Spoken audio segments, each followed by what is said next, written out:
Hi everybody, my name is Justin Stoney and I'm the founder of New York Vocal Coaching here in New York City. Welcome to episode 81 of Voice Lessons to the World, the show where we want to help you as singers by answering your questions from all over the world, and I'll give you a chance to ask questions later, but our question for this week comes from Bruna M. in Natal, Brazil, and Bruna writes, "Dear Justin, people tell me they like the sound of my voice, but when I hear it back on recordings, I don't like it. What should I do?" Now, Bruna, that is just an awesome question because I think virtually 100% of us feel similarly about our voices. So today we're going to talk about 5 reasons that you don't like the sound of your voice and 5 things you can do to fix it. Let's talk about the reasons you don't like the sound of your voice. Reason number 1, it's all in your head. Literally. Now, Bruna, I don't mean it's all in your head like it's all mental. There's a mental component to it, but I mean that singing is literally all in your head. You've got your laryngopharynx, your oropharynx, your nasopharynx, and your nasal cavity. Most of these resonators are behind your ears. So if you're using good resonance, actually you're going to be able to hear yourself worse. Higher notes rely on this resonance, and high frequencies travel with short wavelengths. Those kind of wavelengths get by you fast. The low, slow frequencies get sort of out into the room where you can hear them. So, the better your resonance is, the worse you can hear yourself, and the more successful the high note, the worse you can hear yourself. So it's actually positive to not be able to hear yourself as well as you'd like. But Justin, I recorded myself and still I don't like the sound. Now, recording yourself is a great idea for your practices or for your voice lessons, but if you've ever seen a cat see themselves in the mirror for the first time, they say, "Ooh, I don't know if I recognize that creature." And it's the same thing when you record yourself. You say, "Ooh, I don't know if I recognize that creature." But it's a discipline that you need to learn as a singer to be able to get used to hearing your voice on a recording. At first, you will not like it. It sounds different than the resonance that you hear in your head. But you must not judge your recordings. Keep in mind, it's not studio quality. When you're in a professional recording studio, there's pitch correct, there's reverb, there's several takes, there's many things that you can do to improve that sound. When you're listening to a raw recording of yourself, the purpose must not be to judge yourself, but instead hear what you might improve on for next time. But Justin, I sound so good in the shower and I sound so good in the car. Now, a lot of superstars are born in the shower and in the car.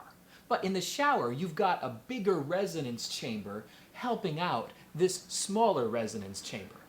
And in the car, we like to throw on somebody else's resonance and blend our voices with that resonance. In both cases, you've got something that's giving you a false sense of your own sound. Now, it's not wrong to sing in the shower or in the car, but you also want to get somewhere where you can honestly hear the beauty of your own voice and what you need to work on.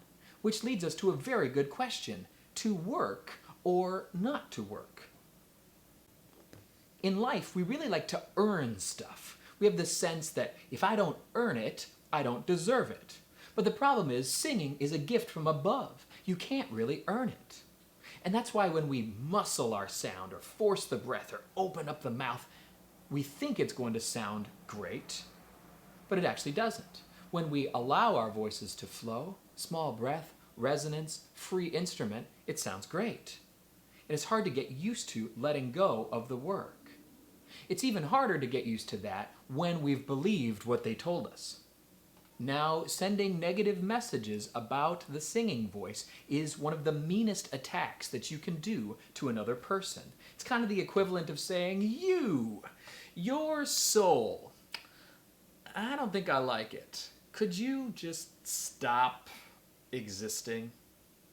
And these words cut so deep. And yet so many of us have had these negative messages about our singing voice. So Bruna, I'm suggesting that maybe the biggest reason that you don't like the sound of your singing voice is something that somebody else said about you along the way. And Bruna and all, I want you to continue to promise me that you do not let those negative messages stop you from honoring your voice and allowing it to grow to its fullest potential. And with that, we're now going to look at 5 ways that you can start to like your singing voice. The first being understanding how vocal growth works. Let me let you in on a little secret. If you're practicing your voice and it always sounds good, you're doing it wrong. Now, what do I mean by that? I mean when we do technique, we often isolate extremes of the voice. The twangy sounds, the deep larynx sounds, the hooty sounds, the squeaky sounds, the tight sounds, the loose sounds, the belty sounds, the classical sounds, the nasal sounds. We isolate different parts of the voice so that we can achieve cross-training and balance. If you're always trying to sound pretty and right, you're not going to reach the full capabilities of the instrument. So don't be afraid to take those risks and explore your full voice. Next, we need to fire our ears. We've already learned why our ears can't totally be trusted.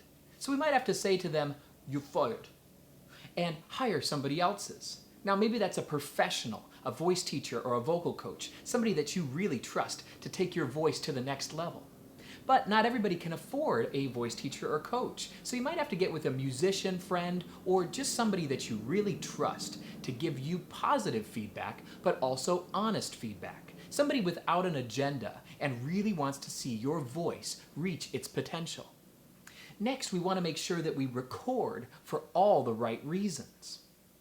It's still a great idea, Bruna, to record yourself singing. It's really the only way you'll ever get used to the sound of your own voice. But if we're recording ourselves so that we can say, "I'll never be good at this, I should just quit, this is the most disgusting thing I've ever heard in my life, and I've always suspected I'm a worthless human being, but now I have proof," that's a bad reason to record yourself singing. But a good reason would be something like pitch. Am I flat? Am I sharp? How about my technique? Is my larynx raising or lowering too much? Am I too tight? Too loose? Is my resonance maximized? Are my vowels pure? Are my stylizations accurate to the style I want to sing? These are all good reasons to record and one of the best ways that you can hear your voice with clarity.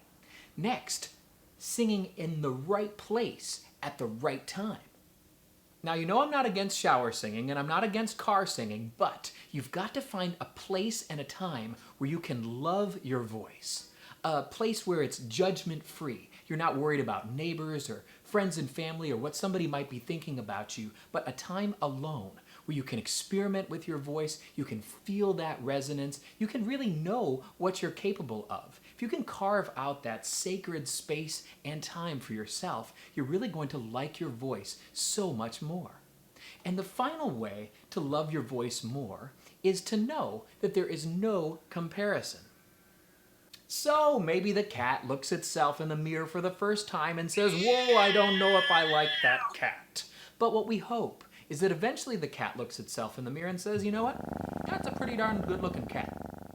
The only way this doesn't happen is if we're comparing ourselves, always looking right and left, but never looking straight ahead. Eventually we're going to have to see ourselves in the mirror and say, "You know what? I look pretty good." And eventually we're going to have to face our voices, and we're going to have the vocal discipline of saying, "I like my voice." And from this place, then you can look at the flaws and you can look at the things that you want to improve. And from that place of "I like this," you can go and reach your vocal potential. That's the best way to do it. So Bruna and all, I hope that this has been helpful for you today as singers. If you got questions that you'd like to see us answer on the show, you can send an email to questions@voicelessonstotheworld.com. So I encourage you, don't lose the joy. Don't lose the passion. Don't let people tell you you can't sing. You and I both know it's false. Get with a great voice teacher in your area, or if you're in New York or you'd like to Skype with one of our staff, you can visit us at www.newyorkvocalcoaching.com.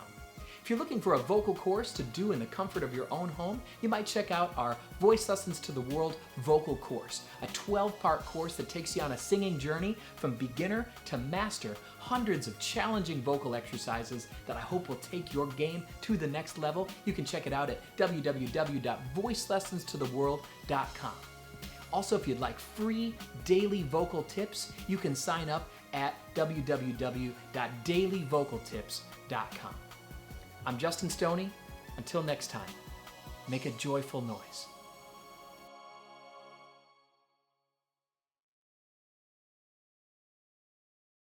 You're fired. But our question for this week comes from Daquan R. in Toronto, Canada. And Daquan writes, Dear Justin, I love your videos, but I wish you'd release a vocal course that I can do at home. Is there something like this in the works? And for this week comes from Jacob B. in Vienna, Austria. And Jacob writes, Dear Justin, I liked your videos on the O vowel and the I vowel. I'm wondering if you can do a video on the OO vowel, and